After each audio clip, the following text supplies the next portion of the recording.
You are looking at Julian's pronunciation guide, where we look at how to pronounce better some of the most mispronounced words in the world, like this other curious word. But how do you say what you're looking for today?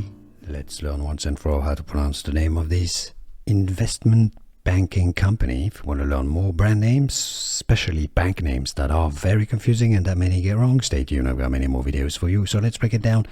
It's American, obviously. So it's Goldman. So it's not Goldman. Goldman, all right? It's not Goldman either. Goldman, all right? It's a schwa sound. Goldman, stress on the first syllable. Goldman Sachs. Yes, replace the CH with a K or K sound. So it's not Goldman Sachs. Goldman Sachs.